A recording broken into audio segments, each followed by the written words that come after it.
மாண்புமிகு தமிழக முதல்வர் டாக்டர் புரட்சி தலைவரின் ரத்தத்தின் ரத்தமான உடன்பிறப்புகளை 5 கோடி தமிழ் மக்களின் உள்ளங்களை கொள்ளை கொண்ட ஒப்பற்ற தலைவர் நம் தலைவர்.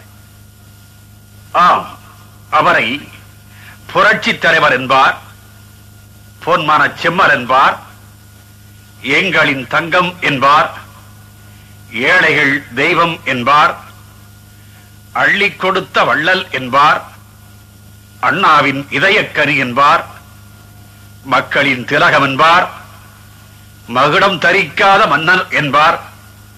இப்படி உள்ளம் உருக உருக, அன்பு வெள்ளம் பெருக பெருக, எல்லோராலும் பாராட்டப்பட்ட என் பாட்டுக்கு தலைவன், இந்த நாட்டுக்கு முதல்வன், சத்தியத்தாயின் புதல்வன், தருமத்தின் துணைவன், குண்டுக்கும் தன் தொண்டையில் குடியிருக்க இடம் கொடுத்த கோமான்,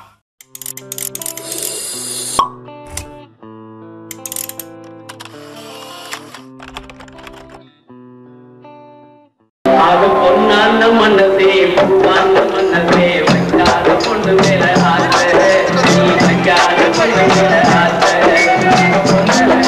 வைக்காத பொண்ணு மேல ஆசை.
தலைவர் அண்ணன் பாரதி ராஜா அவர்களே மற்றும் இந்த விழாவின் நாயகனாக அமைந்திருக்கும் நமது தமிழகத்தின் மாண்புமிகு முதல்வர் டாக்டர் பொன்மனச்செம்மல் புரட்சி தலைவர், எல்லாவற்றுக்கும் மேலான எமது இதய தெய்வம்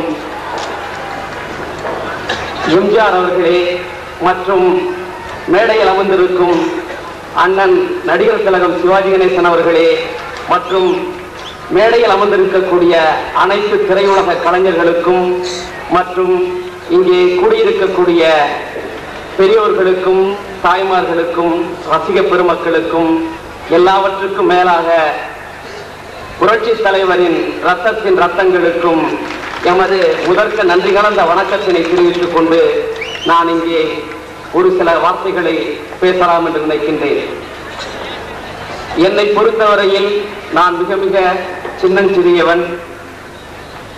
இன்னும் சொல்ல போனால் தலைவர் அவர்களை பாராட்டக்கூடிய அளவிற்கு நான் பெரியவன் அல்ல, நான் ஒரு கற்றுக்குட்டி. இந்த கற்றுக்குட்டியை இங்கே கத்த விட்டிருக்கின்றார்கள் என்று நினைக்கும் போது எனக்கு இப்படி ஒரு வாய்ப்பை தந்த அனைவருக்கும் முதலில் நமது நன்றியினை தெரிவித்துவிட்டு நான் ஒரு சில வார்த்தைகளை மட்டும் இங்கே நான் பேசத் தொடங்குகின்றேன். புரட்சி தலைவர் எம்ஜிஆர் அவர்களின் படங்களை நான் திரையில் பார்த்துவிட்டு சின்னஞ்சிறு வயதிலே கைத்தட்டிய நான், பாராட்டிய நான் மேடையில் வந்து பாராட்டுகின்ற தகுதியை பெறுவதா என்று நான் நினைத்து பார்க்கின்றேன். நான் உண்மையிலேயே என்னுடைய உடலை கூட கொஞ்சம் கிள்ளி பார்த்துக் கொள்கின்றேன். நான் நிஜமாக இந்த உலகத்தில் தான் இருக்கின்றேனா, இல்லை என்றால் கற்பனை உலகத்தில் இருக்கின்றேனா என்பதை நான் நினைத்து பார்க்கின்றேன். ஏனென்றால் என்னை பொறுத்தவரையில் எம்ஜிஆர் அவர்கள், நான் ஒரு எம்ஜிஆர் ரசிகன் என்ற முறையில் படம் பார்க்கும் போது அவர் திரைவானத்தில் ஜொலித்தவர். திரைவானத்தில் இருந்த ஒரு சந்திரனை தொலைவில் இருந்து வானத்தில் இருக்கும் அந்த சந்திரனை பார்த்து ரசிக்கலாம், பாட்டு எழுதலாம், அதை பார்த்து விட்டு கை தட்டலாம். அதே சந்திரனுக்கு அருகில் செல்வதென்றால் அவ்வளவு அரியதல்ல. அப்போலோ கிடைத்தால்தான் ஆம்ஸ்ட்ராங் கூட சந்திரனுக்கு சென்றான். ஆனால் மாண்புமிகு முதல்வர் எம்ஜி ராமச்சந்திரன் அவர்களுக்கு பக்கத்தில் நான் வந்திருக்கின்றேன் என்று சொன்னால், இப்படி ஒரு பாக்கியத்தை எனக்கு அளித்த ஆண்டவனை நினைத்து பார்த்து அவருக்கு முதலில் எமது நன்றியை நான் சொல்ல கடமைப்பட்டிருக்கின்றேன். எம்ஜிஆர் அவர்களை பாராட்டக்கூடிய தகுதி எனக்கு இல்லைதான். ஆனாலும் ஒரு சாதாரண ரசிகன் என்ற முறையில், இந்த தமிழகத்தின் குடிமகன் என்ற நிலையில் அவரை பாராட்டக்கூடிய உரிமை எனக்கு இருக்கிறது என்ற முறையில் நான் ஒரு சில வார்த்தைகளை இங்கே கூற கடமைப்பட்டிருக்கின்றேன். எம்ஜிஆர் அவர்களுக்கு இன்று டாக்டர் பட்டம் கிடைத்திருக்கின்றது.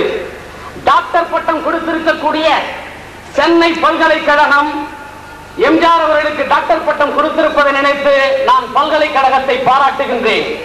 அதே நேரத்தில் சாதாரணமாக அன்றாடம் உணவுக்கு அல்லாடி கொண்டிருக்கக்கூடிய, திண்டாடி கொண்டிருக்கக்கூடிய ஒரு அன்றாடம் காட்சிக்கு லாட்டரி சீட்டிலே 1 லட்சமோ இல்லை பல லட்சமோ விழுந்து விட்டால் அவனை கையில் பிடிக்க முடியாது.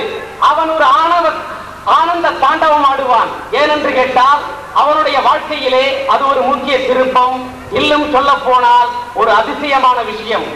அதுவே ஏற்கனவே பல லட்சங்களை பார்த்துவிட்ட ஒருவருக்கு லாட்டரியிலே பணம் விழுந்தால் அது ஒரு சாதாரண விஷயம். அதை போன்று மாண்புமிகு நமது முதல்வர் எம்ஜிஆர் அவர்களுக்கு இன்று கிடைத்திருக்கக்கூடிய டாக்டர் பட்டம் என்பது என்னை பொறுத்தவரையில் அவருடைய புகழ் மகுடத்திலே எத்தனையோ வைரக்கற்களும் மாணிக்க கற்களும் இருக்கின்றன. அந்த மாணிக்க கற்களுக்கு முன்னால் இந்த டாக்டர் பட்டம் என்பது ஒரு சின்னஞ்சிறிய வைரக்கல் தான். ஏனென்று கேட்டால் இந்த சென்னை பல்கலைக்கழகம் கொடுத்திருக்கக்கூடிய இந்த டாக்டர் பட்டத்தை இதற்கு முன்னாலும் சிலர் பெற்றிருக்கலாம், இதற்கு பின்னாலும் பலர் பெறலாம். ஆனால் மாண்புமிகு முதல்வர் அவர்கள் இந்த தமிழக மக்களின் நெஞ்சங்களிலே, இதய கோவிலிலே குடிக்கொண்டவராய் நீங்கள் அளித்த பட்டங்களை பெற்றிருக்கின்றாரே. புரட்சி நடிகர் என்ற பட்டத்தை, மக்கள் திலகம் என்ற பட்டத்தை, பொன்மன செம்மல் என்ற பட்டத்தை, வாரி வழங்கும் பாரி வள்ளல் என்ற பட்டத்தை, எல்லாவற்றுக்கும் மேலாக புரட்சி தலைவர் என்ற பட்டத்தை பெற்றிருக்கிறாரே, அந்த பட்டங்களுக்கு முன்னால் என்னை பொறுத்தவரையில் இந்த டாக்டர் பட்டம் அவருடைய புகழ்மகளிடத்திலே ஒரு சின்னஞ்சிறிய வைரக்கல் தான்.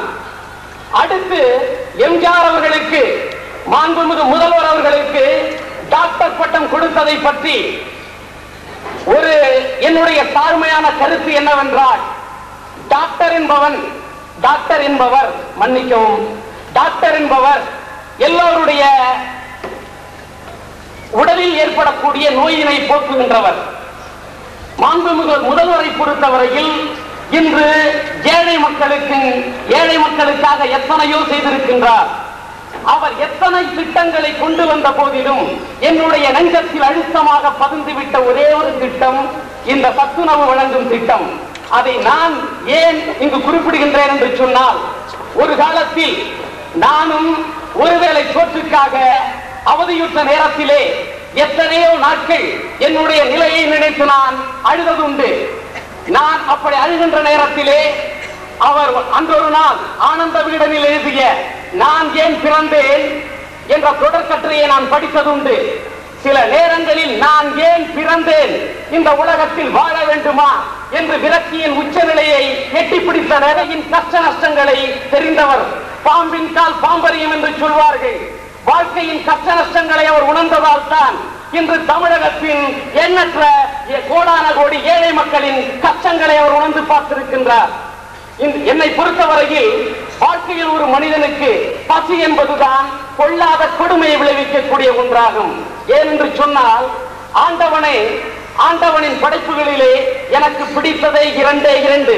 ஒன்று கற்பனை, மற்றொன்று பசி. இந்த கற்பனையை வைத்துக் கொண்டு என்னால் எதை வேண்டுமானாலும் கற்பனை செய்து பார்த்துவிட முடியும். அன்றொரு நாள் சாதாரண நிலையிலே ஒரு ஏழை குடும்பத்தில் பிறந்த நான், எனக்கு ஒரு நல்ல தெரிக்காட்டும் சட்டையை போட்டு பார்க்க வசதி இல்லாதவன், கசங்கிய சட்டையை போட்டு செல்லக்கூடிய நிலையில் இருந்த நான் ஒரு தெரிக்காட்டும் சட்டையை போட்டு பார்க்க வேண்டும் என்று நினைத்தால் கற்பனை செய்வேன். நான் போட்டிருப்பதை போல் கனவு கண்டு விடுவேன். கற்பனையில் நான் படித்து MA பட்டம் வாங்க வேண்டும் என்று நினைத்தால் கற்பனையில் அடையலாம். வானத்தில் பறக்க வேண்டும் என்று நினைத்தால் கற்பனையில் அடைந்து விடலாம். கற்பனையில் ஆனால் லாடு வேண்டும் என்றோ, ஜாங்கிரி வேண்டும் என்றோ, அல்வா வேண்டும் என்றோ கற்பனை செய்து சாப்பிடுவதை போல் கற்பனை செய்யலாம். ஆனால் அந்த கற்பனைக்கும் அப்பாற்பட்டு ஒரு இடத்தில் பசி என்பது வயிறை துன்புறுத்தும். அந்த பசியை மட்டும் போக்க முடியாது. அதனால் தான் நான் எழுதினேன். என்னுடைய பாட்டிலே நான் எழுதி பார்த்தது, ஆதாரம் வயிற்றினிலே படைத்துவிட்ட பாவி பயல் ஆதாரம் காற்றினிலே படைத்திருந்தால் பாவம் இல்லை என்றேன். காற்றில் மட்டும் ஆகாரம் இருந்திருந்தால் அதை உண்டுவிட்டு நான் வாழ்ந்திருப்பேன். ஆனால் காற்றில் ஆகாரம் இல்லை. ஆகாரத்துக்காக கஷ்டப்பட்ட என்னுடைய நெஞ்சம் துடித்த நேரம் உண்டு. அப்படி இருக்கின்ற நேரத்திலே ஒரு சில நேரத்தில் சாப்பிட முடியாமல் பள்ளிக்கு செல்கின்ற நேரத்திலே மதிய வேளைகளில் நான் உறங்கி விடுவதுண்டு. பாத்தியாரின் பிரம்பு என்னை தட்டி எழுப்பும். ஆனால் இன்று பள்ளியிலே செல்லுகின்ற மாணவர்கள் பசியால் உறங்கிவிடாதபடி அவர்களை இந்த வாத்தியார் தட்டி எழுப்பியிருக்கின்றாரே, அவருடைய அந்த உணர்வு, ஏழை மக்களை காக்க வேண்டும் என்ற உணர்வு. என்னை பொறுத்தவரையில் பசி கூட ஒரு நோய்தான். அந்த நோயை போக்கினாரே, இவருக்கு டாக்டர் பட்டம் பொருந்தும். எல்லாவற்றுக்கும் மேலாக இந்த நாட்டிலே இருக்கக்கூடிய எத்தனையோ ரசிக பெருமக்கள், இந்த நாட்டில் வாழக்கூடிய பெருங்குடி மக்களின் நாடியை பிடித்து பார்த்து, உங்கள் ரசனையை நாடியை பிடித்து பார்த்து உங்களை நாடி பார்த்தவர் டாக்டர் என்பவரும் நாடி பார்ப்பவர். இவரும் உங்களுடைய ரசனையை நாடி பார்த்தவர், உங்களுடைய எண்ணங்களை நாடி பார்த்தவர். இவருக்கு டாக்டர் பட்டம் என்பது பொருந்தும். எனக்கு இந்த மேடையிலே பேச வாய்ப்பளித்த அண்ணன் JPR அவர்களுக்கும் மற்றும் இங்கே இருக்கக்கூடிய அனைவருக்கும் முன்னால் நான் ஏதாவது தவறாக பேசியிருந்தால் என்னை மன்னிக்கவும். ஏதோ நான் என்னுடைய சின்னஞ்சிறு வயதில் உணர்ச்சி வசப்பட்டு பேசிவிட்டேன். முதல் எம்ஜிஆர் அவர்களும் நான் ஏதாவது தவறாக பேசியிருந்தால் மன்னிக்கவும். எல்லாவற்றுக்கும் மேலாக கடைசியாக ஒன்றை சொல்லிக்கொண்டு நான் விடைபெறலாம் என்று இருக்கின்றேன். எம்ஜிஆர் அவர்களை பொறுத்தவரையில் நான் ஒன்றை மட்டும் சொல்லிக்கொள்ள ஆசைப்படுகின்றேன். அந்த வானத்தில் இருக்கும் சந்திரனுக்கு கூட தேய்பிறை உண்டு. ஆனால் நமது எம்.ஜி. ராமச்சந்திரனுக்கு வாழ்க்கையில் என்றுமே தேய்பிறை இல்லை. அவர் ஒரு வளர்பிறை சந்திரன். அவர் பல்லாண்டு காலம் வாழ வேண்டும் என்று எல்லாம் வல்ல ஆண்டவனை பிரார்த்தித்துக் கொண்டு நான் விடைபெறுகிறேன். வணக்கம் வணக்கம் வணக்கம். பொன்மன செம்மல் எம்ஜிஆர் சேனலுக்கு சப்ஸ்கிரைப் பண்ணுங்க, லைக் பண்ணுங்க, ஷேர் பண்ணுங்க, கமெண்ட் பண்ணுங்க. மறக்காம எங்க சேனலை பார்க்க மிஸ் பண்ணாதீங்க.